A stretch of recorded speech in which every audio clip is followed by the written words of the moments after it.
Well, right after this, interestingly, the critics of Donald Trump have said that he successfully managed to turn another conflict into a PR exercise, one which he hopes can earn him global plaudits. Because at the end of it, this is the big question.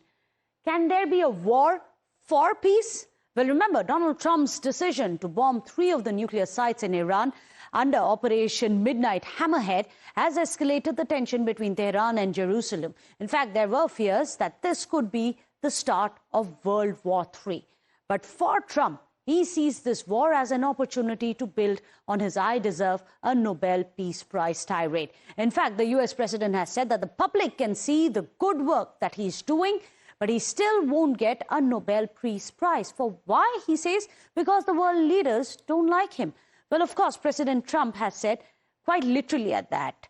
In fact, this prize, remember, has become some kind of an obsession for him and in his second term. So much so that he even put out a long post just a few days back explaining why he deserves the Nobel Peace Prize. In fact, let's remind you what exactly it is that President Trump had said. He put this out saying, I got the treaty signed between Congress and Congo and Rwanda. Then he went on to say it's not just this one, several others that he had also cited. We are going to press a continue and show you what it said. That not just about Congo and Rwanda, also stop the war between India and Pakistan. And then he said that this, of course, was the big one. He called it the big one, following which we are going to tell you what else he had said. Essentially, he said we stopped the war between Serbia and Kosovo. So he listed all the wars that he says that he stopped and kept peace between Egypt and Ethiopia. So he gave an entire list of what all wars he says that he has stopped. Middle East being unified for the first time. After he came into presidency, he says that I won't get a Nobel Prize no matter what I do. Saying I did it, but I didn't get a Nobel Prize for that. Of course, it is quite interesting to see that this is a bit, as his critics call it, a broken record. Trump keeps saying that he's the one who can possibly broker peace between 2 countries in conflict. He even talks about peace between India and Pakistan, even though there is not even a ceasefire pact between the 2 nations, far from peace. But is this the case that he actually managed to do anything of the sort? Let's quickly get you a fact check.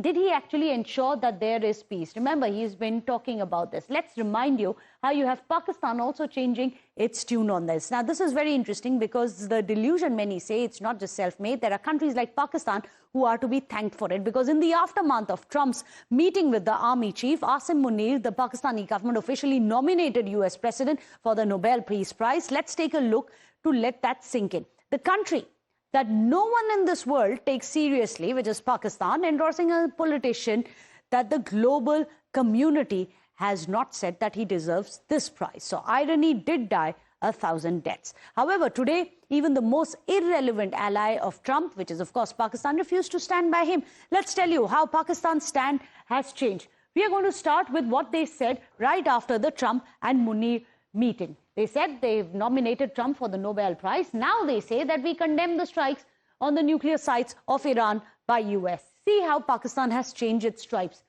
At that time, they said Trump is a genuine peacemaker. Today, they said that the attack violates international laws by America by attacking Iran. Also, they say that Trump had averted a broader conflict. Today, Pakistan says that Iran has a right to defend itself, something that even Russia has come out and saying that it's going to be very, very dangerous if every country decides what is their right to defend itself. In fact, we don't know if Trump was being serious when he acknowledged Asim Munir's endorsement for him. After all, this is the same Pakistan that has backstabbed Iran, a country which it calls its ally, but when it suits their narrative, only then. Well, we are going to tell you how Pakistan has been two-faced. It condemns the attack, US attack on Israel nuclear locations just earlier today. However, we've told you how it has allowed US to operate from its air bases as well in Pakistan. In fact, Pakistan has called US's aggression against Iran as disturbing at a time when it supports outfits which have attacked the Iran-backed Houthis as well. So look at the way that they have actually backstabbed their own ally, which is Iran. Also, Pakistan has demanded a dialogue and talked about diplomacy to restore peace today, but it proposes US President for the Nobel Peace Prize after it strikes, right before it strikes Iran. So we'll have to wait and see what is going to be the stand of Pakistan. Can they actually justify the existence of this kind of a war? But let me go across to our panelists. Let me ask Professor Avner Cohen is joining us, a nuclear expert. He's also an author as well as a professor of non-proliferation studies in Middlebury Institute of International Studies at Monterey in California. We also have Hussein Shefei, who's a philosopher as well as a historian. But I'm going to come across to you first, Professor. Today, it's interesting. We are seeing a time when we are being told that this war is for peace. Is this going to be a forever war, or is it going to be a lasting peace? How is it going to roll? Well, we hope that at this point would be a way to reach some kind of condition for ceasefire. Is it feasible right now? Is there a serious negotiation? We do not know. I do not see it. We just heard from the Secretary of Defense that there are contacts, some semi-visible, others not so visible. So we do not know. It is clear that Trump has done what he did today somewhat reluctantly. He presented it as a one-time action at this time. And by now, everything else depends to the Iranian response. And I think it's a big, big, big dilemma for Iran how to respond. Going to be, and I'm going to come across to you, Hussein Shefei, a call that Iran takes. If it decides to end it right here or if it decides to escalate. But Iran, from its point of view, has already made it very clear that there is going to be an escalation. But Trump says that he's ensured that this is a bid to ensure peace. How do you respond to that, Mr. Hussein Shefei? So, simply put, you don't go for peace by blowing up people's nuclear facilities. And what he's done by what he's doing, he's opened up a chapter for other countries to do exactly the same. China, for instance, quite happily can turn around and say, we feel threatened by Taiwan, and could turn around and use that as an excuse to attack preemptively, quietly, without warning, which is what's happened to Iran. And people need to understand the consequences are that no nation is going to accept an attack on its soil and turn around and say, well, that's a really good thing you've done for us, and now we're going to go for peace. Iran has to, as a matter of honor, attack. And when that attack takes place, it's going to open up a whole load of problems, because as soon as an American dies, as soon as a coffin with the American flag on it, draped on it, ends up going through to Dover, Delaware, which is where all their bodies come through, the American base, the MAGA, that are the supporters of Donald Trump, who are unhappy about having their country become a servant of Israeli foreign policy, will turn on him.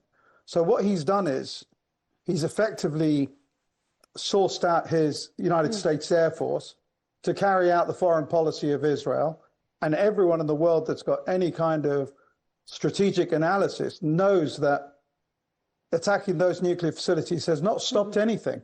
All 9,000 kilograms of enriched uranium was moved. They've attacked empty buildings. And if you attack the nuclear facility of somewhere, do you not think that the Iranians can rebuild everything? Because not a single scientist has come in from outside the country, just like India was able to, just like Pakistan has been able to. All of it is homegrown talent. You can't destroy that. So we're going to circle back to the nuclear question. That's an important question for us to look into.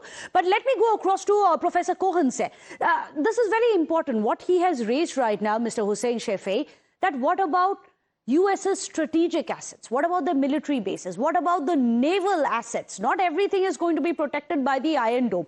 What happens after this? Donald Trump may say he wants peace, but can he keep the strategic assets, be it naval assets, be it the military bases safe, which are across the Middle East? Well, there is a number of levels to this discussion. But on the factual military level, Pakistan at this point is a devastated nation. It has been bitten and damaged very, very significantly, first by Israel and now by the United States. The ability of Pakistan to retaliate is limited now. Iran. Iran is not Iran of 10 days ago. It's a very humiliated country. Its leaders will have to make a big, that's why I think they have a big dilemma. whether they will try to have the pride and to hit back, and then they will have even more losses, or to, as the Khomeini once said, to drink the undrinkable thing and to negotiate for some kind of agreement. It's not an easy dilemma for them. I do not know what they're going to decide. But Professor Cohen, it's not just about Iran. Today we have Medvedev, who is, of course, a very close aide of President Putin, coming out and saying that there are nations who are ready to give their own nuclear warheads to Iran to help defend it. Professor Cohen? I do not see it happening. I do not see anybody, China, Russia, anybody give it to Iran. That will be a catastrophe. They will never do that. That's not in the making. Okay, you seem confident about that. There is certain norms and there is a certain understanding what can and cannot be done in the nuclear age. I cannot see any likelihood that China or Russia would take chances of total irresponsibility to give at this time nuclear weapons to Iran. It's a joke. It's unbelievable. So we are back to brinkmanship politics. We are back to shadow boxing. Is that it, Hussein Shafee? So what I'll say is I would listen to Medvedev, and the reason I would listen to him, and if you think otherwise, is because he's actually not able to go and say whatever he wants to say. And because America has done what it's done, acted as the United States Air Force of Israel, I don't think Russia wants that situation to come to their door. I think the best way for them to deal with this situation is perhaps to turn around and say to Iran, you know what? Have your own nuclear weapons, because that way they may stop attacking you. Because Iran is an important part of the BRICS, and it is an important part of Russia's defenses. And people may think that Russia will not support them, but Iran supported Russia during its time of need. And it helped them out in a massive way and turned the battle.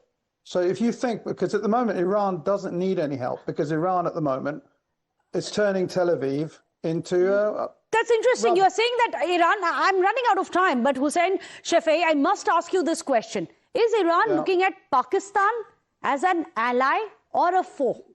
Iran has not asked for anyone to do anything. Iran will stand on its own and do what it's got to do on its own. If other nations want to step in... What if you have Pakistan offering its own space for military bases for US to operate out of? Is that something that concerns you, Hussein Shafee? It's happened in the past. Pakistan will never, ever do that. Why would you say that? They want a Nobel Peace Prize for President Trump. No. Listen, Pakistan's relationship with Iran is a very strong relationship. Are you sure? Okay. And 100%, I'm sure.